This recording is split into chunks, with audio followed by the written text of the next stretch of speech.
Welcome back to the Ancestral Findings Podcast. Oral histories are an important genealogical tool. You can learn so much from them. Even more importantly, they give you an entirely unique perspective on history and life in general from one unique person. You can't find this information in written records.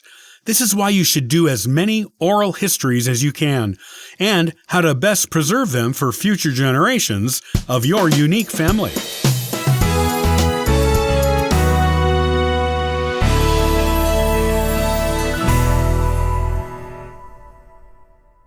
While you are compiling oral histories from the oldest relatives in your family, you may want to think about doing them for the younger ones as well.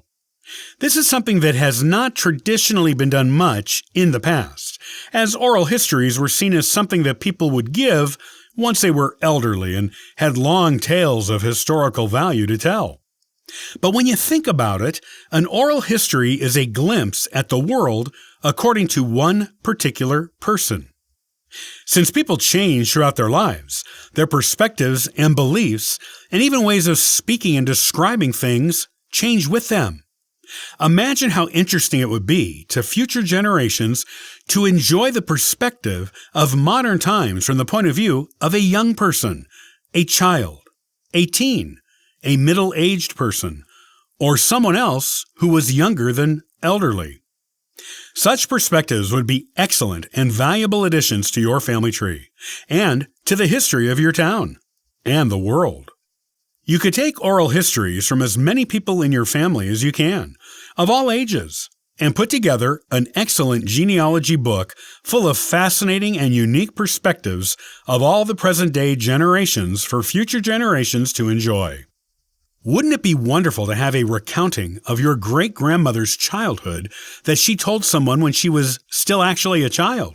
You could then compare her child's perspective on her life at that time to her later recollections and perspective on her childhood from an older age with the benefit of hindsight, the lessons she learned along the way, and gained wisdom to inform her interpretation of those earliest years. You can do the same thing for your family by taking oral histories of the children. Start a family tradition of doing oral histories on the same people periodically, such as every 10 or 20 years or so. The future generations of your family will have such a rich history available to them, which is an invaluable gift. Plus, these are the kinds of things that scholars, historians, and governments love to collect to document the history of their people and of human civilization. You might find that your project ends up being acclaimed one day, or at least made available at a public archives for future people to use to their benefit. As you can see, the possibilities are wide open with oral histories. This is the time to become innovative with them. It is only a shame that no one did more of these incredible interviews with more people from the past. Think of what a rich and detailed chronicle of the history of our country and our ancestors from abroad we would have now if more oral histories of people at different ages were done. As the family genealogist, this is your chance to create something beautiful, meaningful, and incredibly historically significant. Why not create it?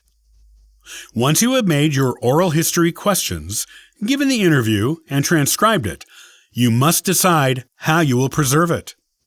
In most cases, it is best to keep both the audio copy and the written copy. That way, there will be 2 copies of the interview and 2 different ways to access it. Everyone always has their own preferred way of consuming content. Also, preserving the audio recording means that you are preserving your elderly or young relative's voice, including the sound of it, their accent, their manner of speaking or phrasing things, any vocal idiosyncrasies of theirs, and the emphasis they put on certain words or entire recollections. The vocal recordings gives a more authentic version of the way your relative felt about things he or she was discussing. This is a valuable historical item. This is a fantastic thing for future generations and historians. They can use the recordings to study the way people in this particular area or location in this particular time period, spoke. The same sort of linguistic studies are done on old oral histories today. People spoke quite differently, even in English, just a few generations ago. Old audio recordings of oral histories help linguists and historians trace the evolution of accents, word usage, slang, and other interesting things about language. Audio recordings of oral histories offer so much more than just a first-hand account of history, as you can see. They help fill in the gaps of written historical records in so many interesting and different ways. Consider this just one more excellent reason to do an oral history, or many of them. The scholars of the future will appreciate you. You can save your audio recordings to whatever is the most standard type of audio file in your country and time period. Sending it out to as many relatives as possible ensures that the recording is not likely to get lost. Be sure to also send it to your local archives, history center, genealogy center, or library, along with a copy of the written transcript. The people at these places will know how to best preserve it for future generations. And who knows, if your ancestor or your town ends up being of state or national significance one day, the audio recording and written transcript may end up being in the National Archives.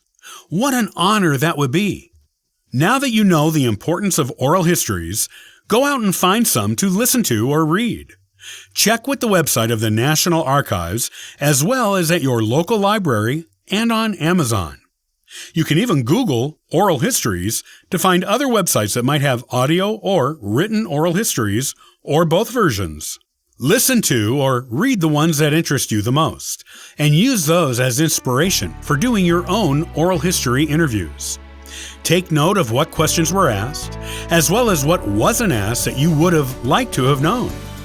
This will allow you to put together the best possible list of questions for doing your own oral histories with your relatives, both the elderly ones and young ones.